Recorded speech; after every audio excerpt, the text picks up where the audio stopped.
Good morning. My name is Sarah Gergel, and I work with the Living Archives Project, where we are collecting stories of how various communities were impacted by COVID-19. Today is February 13th, 2023, and this week there were 164 reported cases of COVID-19 in the Charlotte-Mecklenburg County area, which actually shows a decrease of 23% over the last 2 weeks. Therefore, Senator Waddell is comfortable not wearing a mask. However, I am wearing a mask today.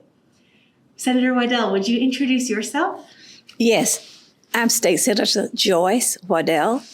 I live here in Charlotte, and I'm happy to be a part of this Living Archive presentation. Oh, we're so happy to have you. Thank you so much. Senator Waddell, would you introduce and just describe your physical appearance for us? Well, right now I'm wearing a pink jacket, pink blouse, and it's a sunshiny day outside, and I feel energetic and alive. Awesome. Well, you look lovely today, Senator Waddell. Can you share with me, how long have you lived in Charlotte? You know, I've lived in Charlotte ever since 1974. Wow, that's a long And what brought me here, I came to teach school. You were a teacher. Mm-hmm. What grade did you teach? At that time, I was teaching kindergarten, and then I went on from that, teaching kindergarten, to working with teacher improvement, staff development, it was called back then. Okay. Wow. So were you teaching school for a long time? Oh, I've been in education, various aspects of education, from a counselor, and service coordinator, classroom teacher, principal, assistant principal, director of several programs. So I've done a lot of things in education related for over 30 years. Wow. Okay. That's amazing. What is one thing that brings pride to the education system here in Charlotte? One of the things that brings pride is when you see children that you've taught coming back and say, you know, you were my teacher. You were a great teacher. And to see them doing well in life, that's a blessing in and of itself. Yes, I love that. That's so beautiful. Thank you for sharing that. Before we started the recording, we did this activity together called a hand map, and your hand map looks lovely. Is there anything that you would like to share from your hand map with us today? Oh, I'll share everything that I wrote on there, and we can take it from there. Sure. I see myself as a kind person and a great listener. And I think that goes back to my counseling background, to listen to people and help them to reach conclusions about things that they have concerns about. I see myself as a generous person. Often if people ask me to give, even though I don't have that much, I will give. Because if they ask, evidently there's a need and there's a purpose. And many times it's charity donations, but things that are needed in the community. See myself as a hard worker. When I'm assigned a task, I work hard to make sure that task is accomplished. If I take it on, I want to see it from beginning to end. That is a success.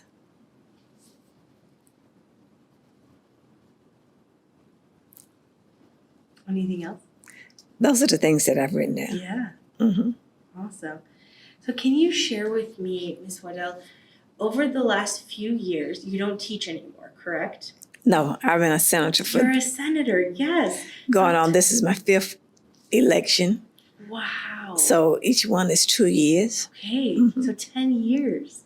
I will be going, already it's 8 years. 8 years. At the conclusion of this one, it will have been 10. Wow, that's amazing. Before that, I served on the Charlotte-Mecklenburg Board of Education. Okay. And I was there for 6 years. Okay. Wow, that's amazing, Senator Waddell. You're so accomplished and it's amazing to see all the amazing work that you've done. Can you tell me What was it like being a senator during the last 2-3 years? You know, that's when COVID set in, and a lot of our meetings end up being virtual Okay. rather than in person. A lot of things in this community, in the state, throughout this nation changed. This is something we've never seen before, never heard of before. Almost a complete shutdown of our society, of seeing people, interacting with people, and moving forward in the things that we know that are very necessary for human interaction. Yeah, can you tell me more about that? Yes, meetings were virtual, so you didn't see people as such, but you had an opportunity to talk. Audio, you did video things, but not in person where you could touch, feel, and have the vibrations from human beings. And how did that impact you, Senator Waddell? Were you did that You know, change- in the community, I started doing things that you could do in person Okay. because I'm a people person and I like being in the midst of people. Taking those cautions that are necessary, wearing a mask, wearing gloves. And even though some things shut down, everything did not completely shut down. Yeah. Staying the 6 feet apart, washing hands, and following all of the things that's necessary to prevent germs from flowing. Yeah. That's so important. I feel like we've learned how exactly those germs and washing our hands and taking certain precautions has been very supportive over the last few years. Do you feel like you, as one who was so involved in the community, was it challenging when the community had these restrictions? Well, in a sense, it was challenging.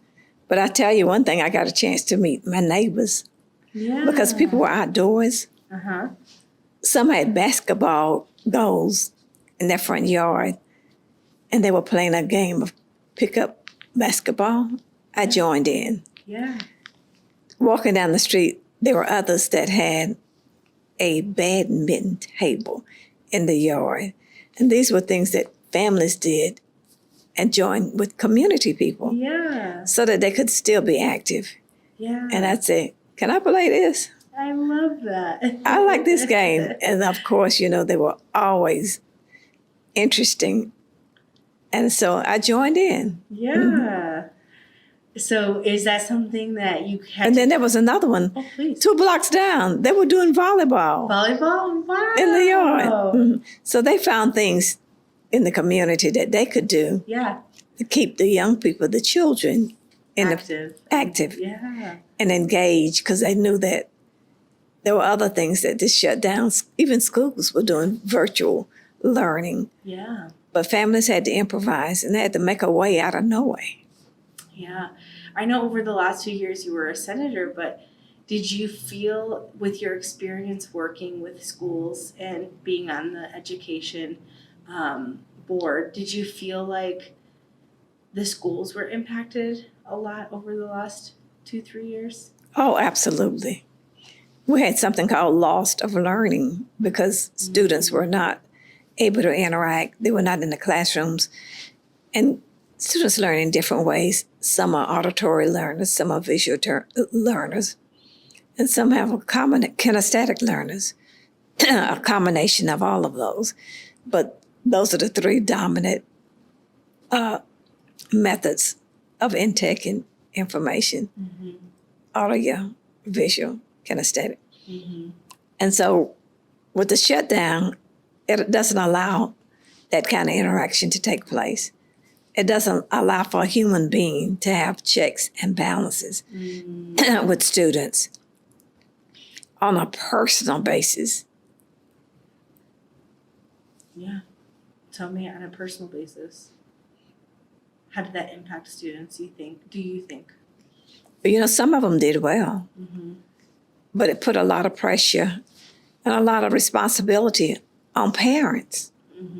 Because then parents had to set up many of the lessons in their home. And I saw them do this. In fact, I went in some homes to help them do it. Really? And they had to have Wi-Fi connections. So you had to have the computer system working. Mm-hmm. And not all of our families can afford the internet. Mm-hmm. It's not cheap. Mm-hmm. So sometimes they had to go to a library or other sources to connect. Yeah. But you have to make it work. And you have to have a positive attitude Yeah. as you move forward. I love that. Are there any new habits that you created over the last 2-3 years that I know you talked about getting out into your community, connecting, playing different games? Is there any other habits that you created? You know what? I learned to do a lot of things on the computer that I did not already know how to do. I bet. I learned about like internet systems. I didn't do a lot on Facebook before that. I began to do a lot of things on Facebook Okay. that I had not done before. Yeah. So the things that you are almost forced to do as a result of isolation, as a result of having to do it through the internet, you perfect those Yeah. and you do them. I had to learn how to do more texting, text people, Yeah. rather than meeting them person to person. I had to learn how to go in grocery stores.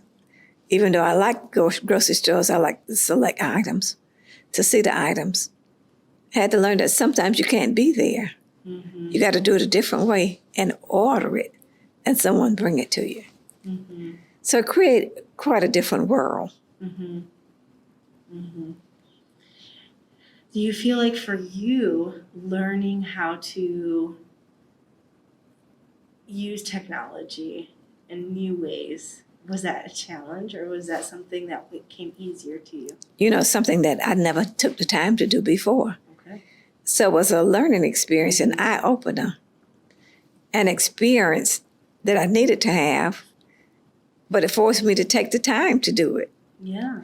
to look at various websites, Yeah. to look at various programs and apps on my computer that I did not already have. Yeah. Was there someone that helped you or did you have to self-learn? You self-learn, but surprisingly, you can go to Google Yeah. and ask the questions, and they will walk you through it step by step. Yes, definitely. And so sometimes it's just like having another person there helping you. Mm-hmm. Mm-hmm. Very true. Very true. Do you feel like with the transition of being on lockdown for a season of time and then having restrictions, and then now we're kind of in a place where a lot of the restrictions were lifted, how do you feel that you've transitioned over these different seasons? You know, I'm happy, but one of the things I still do, Mm-hmm. it keeps me aware of 6 feet, keeps me aware of wash hands. Mm-hmm. It keeps me aware of wearing a mask. Mm-hmm. And so sometimes now I still wear a mask Mm-hmm. when I'm in crowds of people, Yeah. all of the time. Yeah. Because as you look back and you look at people with conditions, asthma, like I have asthma, Mm-hmm. and that's one of the conditions that they say you want to avoid coming in contact with COVID Mm-hmm. because it may have consequences for your lungs. Yeah. So now it keeps me more health conscious, Yeah. and I still wear a mask in crowds. Yeah. When I first asked you, what are your thoughts and feelings about COVID-19? What came to mind? You know, it's almost like fear because this is something that we haven't seen before. Yeah. I started thinking about polio Yeah. way back in the 30s Yeah.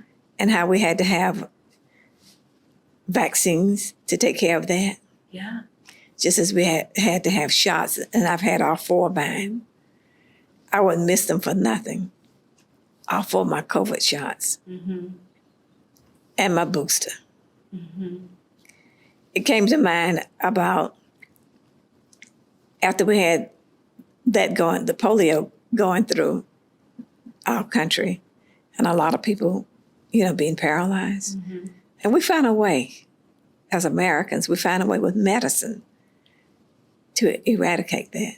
Yeah. Then we had a particular kind of flu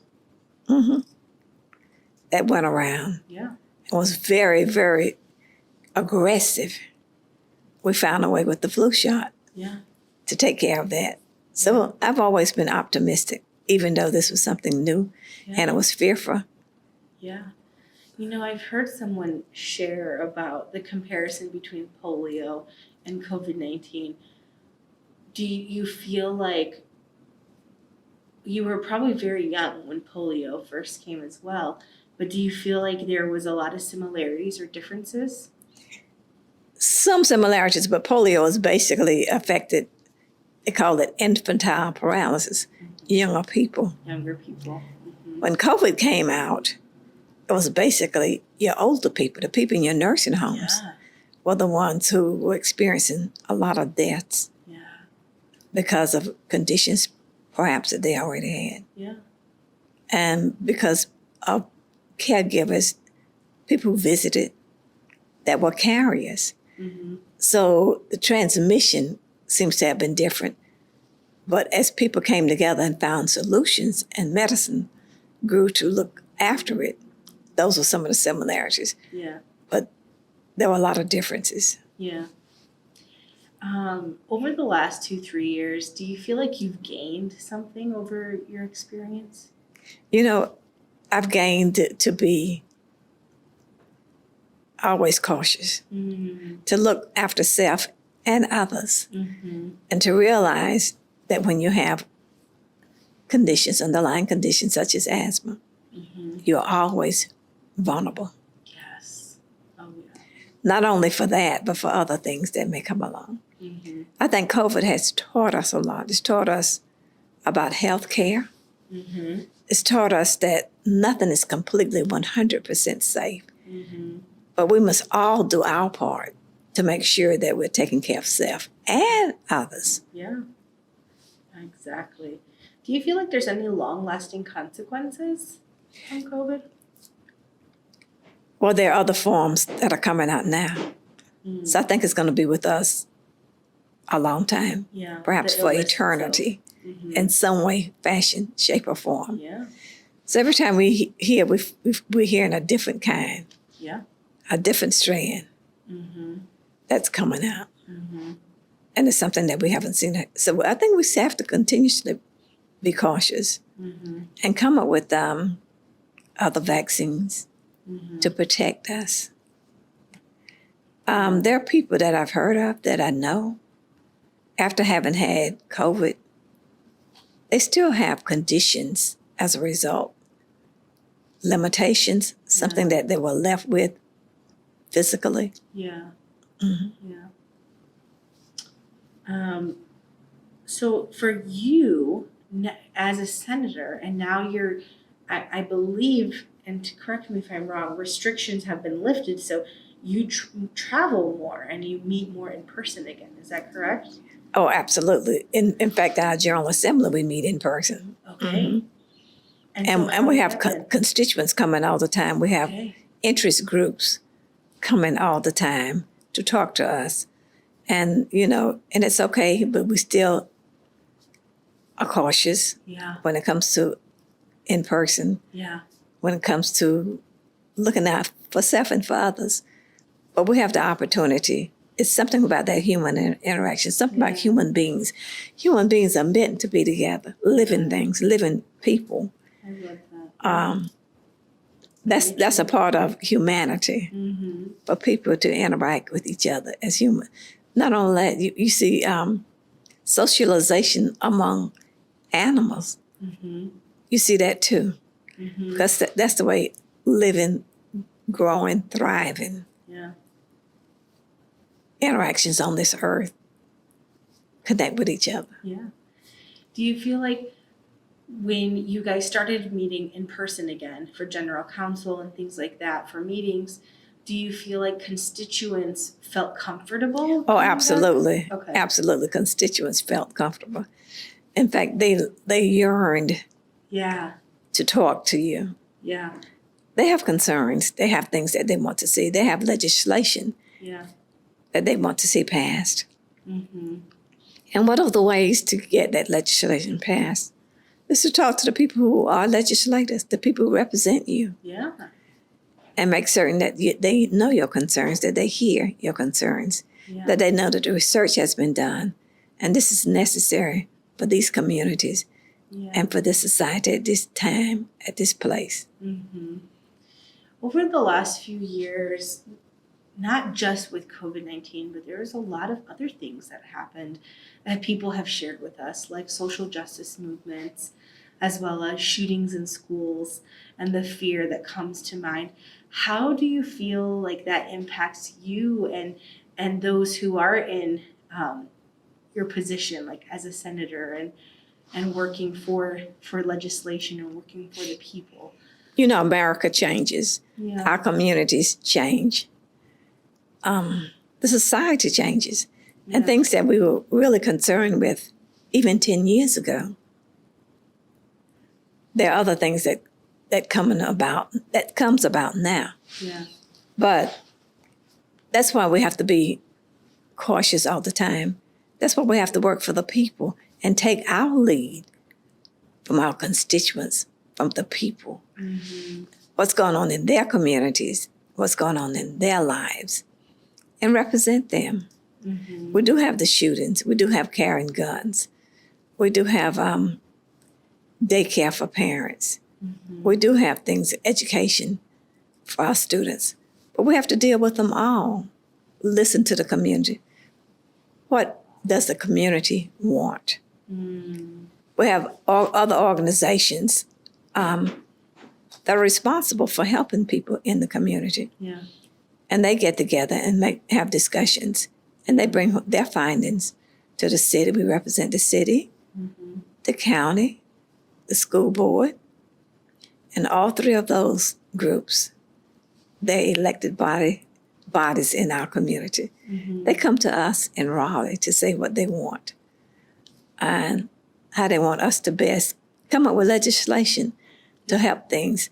It's just not that something that you just thought of the day or just one person said, but something that's been researched collectively Yeah. and the community needs. Yeah. What do you see as some of the most impactful community needs right now? But the community, Charlotte-Mecklenburg community is a large community, Yeah. and they have a lot of various needs. Mm. You know, we're driven highly by small businesses. Yeah. We must help our small businesses to survive. Yeah. We got to help them to be successful. Yeah. The community is also concerned about jobs, Yeah. good paying jobs. Yeah. You know, we don't have to worry much about unemployment now, but we have to worry about people being paid the money that they say they want Yeah. in order to stay on a job. And that's a big concern because the people who are doing the hiring have said we can't find enough people. Mm-hmm.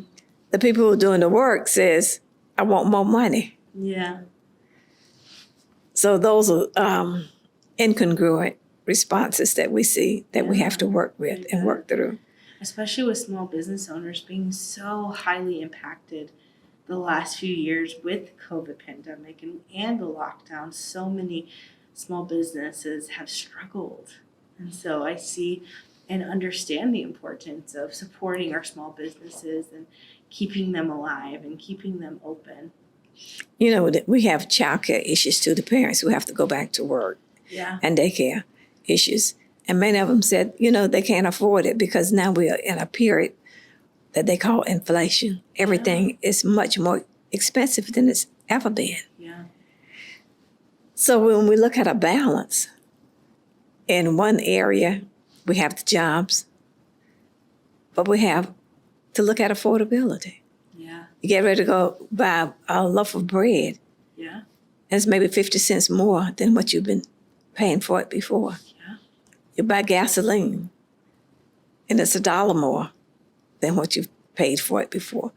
So those are some of the aftermaths of what we have experienced in our economy And that's going on today. yeah. And as senior citizens, we know that we got to keep up when it comes to Social Security Mm-hmm. and the amount of people that, and the amount of money Mm-hmm.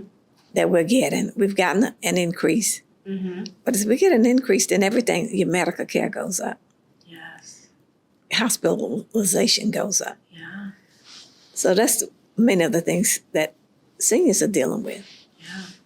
Fixed incomes, retirement is not keeping pace And it's of goods challenging. and services that's necessary. I can imagine how challenging that is, especially in this time, as you mentioned, of inflation and high prices. I mean, even look at the prices of eggs. It's tripled. And so a lot of people are struggling with that. In some places, eggs, you're talking about $8 a dozen, Yeah. when before you could get it for $3 a dozen. Yeah. It's crazy. It's crazy. Well, Senator Waddell, thank you so much for your time, and to honor you and respect you, I will ask you one more question of, are there any stories or experiences that you would like to share with us over the last 2-3 years of your life? Well, there are many Okay. stories, experiences. Yeah. You know, I've had to do a lot of campaigning Okay. because, to be elected for going on my 5th term. Amazing. So you meet a lot of people through the highways, the byways, and you listen to their stories and what they have to share. Yeah. And many people are struggling in a land of plenty, in a community of plenty, Yeah. with the needs and things that they have to have. Yeah. Is there anybody, I know you can't share details, but is there any particular story that has touched you? Well, we had been working with people with healthcare issues, Mm-hmm. and many of them are not here now. Many of them have passed away. Mm. And before we could get the legislation passed that they were working on, a lot of those people are not here. Yeah. Mm-hmm. I can imagine how difficult those losses are, and I'm so sorry. As you connected with a lot of those constituents and those peoples and families, it's difficult to see that, Mm-hmm. especially when you work so hard to get that legislation for them. Yes. Is there anything else that you would like to share with us before we finish? I think we've covered the things that we talked about prior to this Great. interview. Well, thank you so much, Senator Waddell. Thank you for your time and for sharing about your experience with COVID-19 and the impacts it had on your life.